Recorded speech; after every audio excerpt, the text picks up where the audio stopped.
Alors, je vais demander à Raj d'intervenir. Je suis sûr que ça va être très rapide.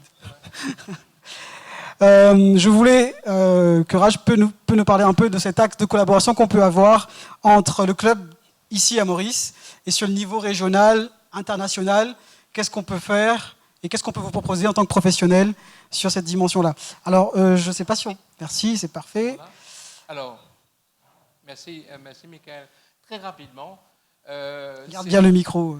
C'est bon là. Très rapidement, lorsque on lance à Maurice PN2E en 2015 et la première phase en 2018, avec des résultats assez quand même positifs, on a eu des discussions au niveau du PPM. Le PPM, c'est le Public-Private Meeting, secteur privé-public, où la COI est présente et l'Union européenne pour lancer un programme régional.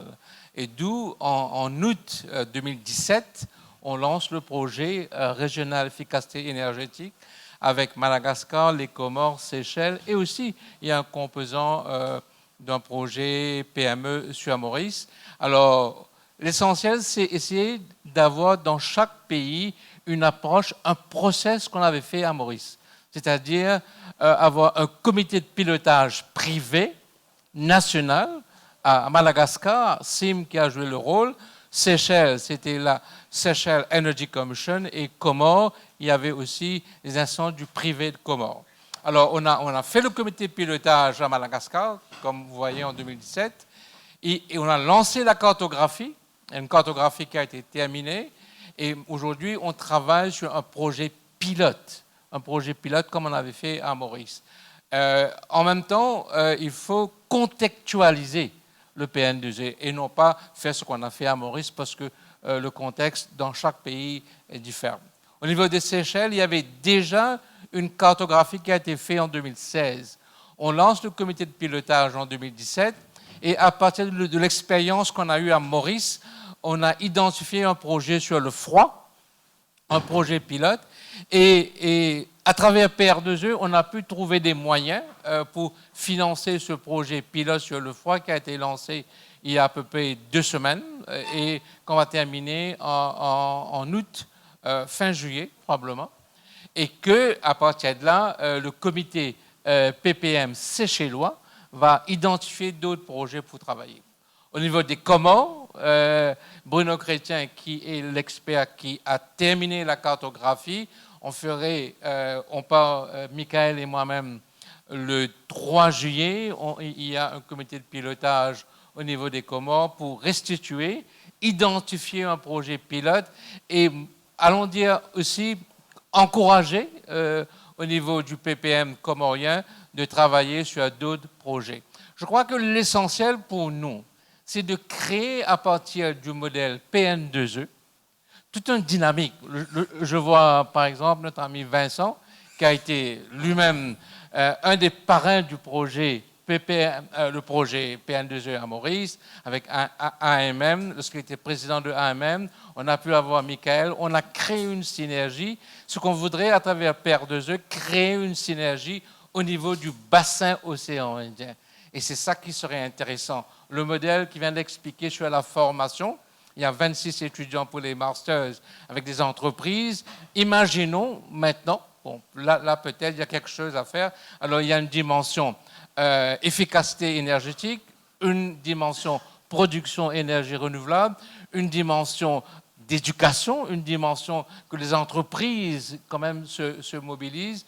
Pour nous, PN2E serait vraiment un modèle qu'on va pouvoir créer au niveau du bassin de l'océan Indien à travers PR2E et d'autres composants, quand même, je pense, cette synergie.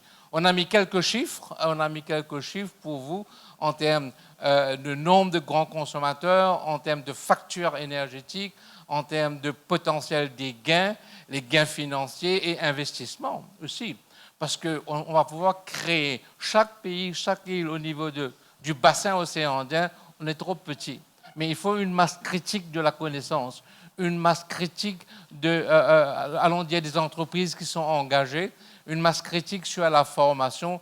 Et dans tous nos projets PN2E, il y a tout le temps la dimension projet pilote, la dimension formation et la dimension de pérenniser à travers le process dans chaque pays, dans chaque île, ce qu'on appelle le PPM, le Public-Private Meeting. Voilà qu'on voulait partager avec vous en vitesse pour quand même démontrer qu'aujourd'hui, il y a une ambition qui est plus large que Maurice. Il y a une ambition qui est dans le bassin océan Indien. Et nous pensons que vraiment, on sera en mesure de créer dans chaque pays membre de la CEI quand même ce dynamique au niveau de ce qu'on appellerait la transition énergétique finalement. Voilà un peu ce que je voulais partager avec vous, avec la passion, qui est très importante. Merci beaucoup. Ouais. Merci. Merci. Ce que je voulais aussi mentionner dans cet aspect de vision de la coopération et le lien qu'on peut avoir le club sur le régional international, c'est de vous démontrer qu'une institution comme Business Mauritius, on est en partenariat avec d'autres institutions du privé, ce que Raj a dit, syndicat industrie malgache, la chambre de commerce aux Seychelles, avec le patronat aux Comores. Donc il y a toutes ces discussions qui sont aujourd'hui concentrées sur l'efficacité énergétique peuvent, comme il a dit à la fin, aboutir à des discussions sur la transition énergétique dans le bassin océan Indien.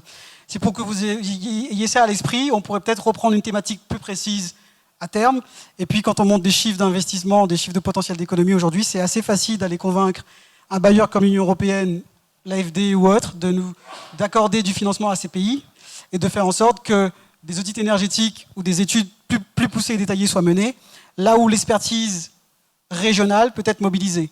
Je le dis parce que beaucoup d'entre vous nous l'ont dit, dans le PN2E mauricien, certains acteurs mauriciens se sont sentis un peu laissés de côté, mais dans notre logique PN2E avec les appels d'offres et l'expertise locale, en partenariat avec l'expertise internationale ou pas, c'est quelque chose qu'on veut vraiment privilégier, qu'on fera sur le PN2E mauricien, mais qu'on essaiera aussi d'avoir dans le programme régional d'efficacité énergétique, de faire en sorte que le bassin océan Indien, avec du financement, avec du partenariat public-privé et des entreprises intéressées à mettre en œuvre des solutions, ce soit aussi l'expertise régionale qui monte en compétence sur les sujets.